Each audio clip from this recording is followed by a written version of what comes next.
Prince Harry visited athletes in training for the Invictus Games at Barking Sporthouse on Monday. The fourth in line to the throne spent a couple of hours meeting serving and former military personnel from 13 countries who will compete in their national teams during the four-day tournament that starts at Queen Elizabeth Olympic Park on Thursday. The wounded, sick or injured servicemen and women will battle it out for gold, silver and bronze medals across 9 adaptive sports, from wheelchair rugby and basketball to athletics and sitting volleyball. We spoke with 29-year-old Team USA athlete Robbie Gaup from Texas, who is set to compete on the track in 100 metres, 200 metres and the 4x100 metres relay. Hi, I'm Robbie Gaup, I'm 29, I'm from Gainesville, Texas. I served 9 years in the military. I was on active duty from 2003 to 2005. I got out, joined the National Guard, but activated right away. Went and did joint ops, which was OJC, or OJTC, which was with Operation Joint Control, Border Control. And basically I went there to guard the border of Texas from illegal immigrants and anything illegal or substances or anything that could come across the border that could harm America. Well, I received my injury on the border. One night I was chasing a group of illegal immigrants. It was about 2 o'clock in the morning. In that mission, basically, we didn't have no moonlight or nothing. All we had was a little red pin light, so we could track footprints. And we were running down a path. And when I was running down a path, it was kind of dark and I couldn't see, and there was a tree sticking out. And my arm got caught into the tree, and I landed on it very awkwardly. My arm basically my shoulder broke, and my arm went in my chest cavity. So I basically tore all my ligaments, my tendons, shattered my shoulder. So what use have you got of it now? I have no external rotation, very minimal forward rotation, and no backwards at all. So, like basically when I run with my arm on my chest because my brachial plexus nerve was damaged. So my mind has to think a lot of times before I do things. Now it's getting like, I can pick up glasses and stuff without having to worry about thinking too much. I did start in the Warrior Games. The Warrior Games helped me advance into the Paralympic venue. I did Worlds in France, so I was on the national team. Is that for volleyball? Not for volleyball, for track and field.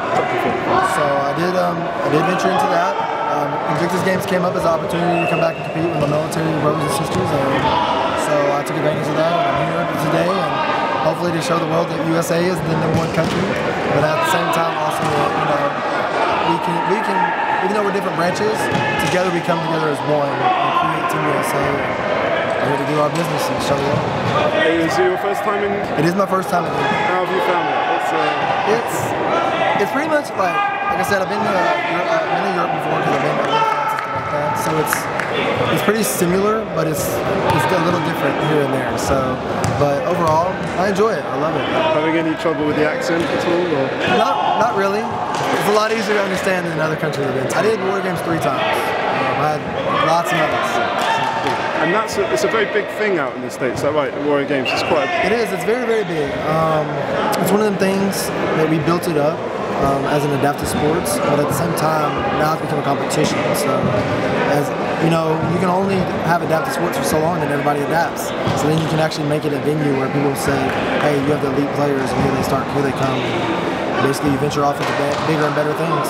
And this is obviously our first attempt at sort of recreating that in this country. So far, what are your thoughts on how we're doing? I really like it.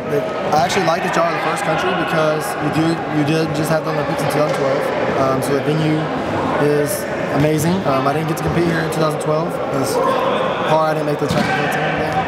But it was a dream of mine. I'm happy I got to watch it on TV. It was amazing. And to do this and give an opportunity for some people who have never got to do something like this is just amazing. It's a dream come true for some people. And you'll obviously be sort of in the Olympic Park and around the area. You're looking forward to? I am. Yeah. Since I didn't get to do it in 2012, I'm happy I get to run on the track now. So at least I can say I actually made it to this track. So it's kind of cool. And I love all new tracks, and I'll tell you how it is. Serving Army Captain Prince Harry's planned visit coincided with news that his brother William, Duke of Cambridge, was expecting a second baby with wife Kate. Prince Harry stopped briefly to speak with reporters inside the former Olympic training facility and responded to questions about the announcement. He said the news was very exciting, before jokingly adding that he couldn't wait to see his brother suffer more, especially if the latest addition to the royal family turned out to be a girl. Alluding to the media frenzy that surrounded the royal couple's first child, Prince George, born last year, Prince said he hoped they would get a little more peace and quiet this time around.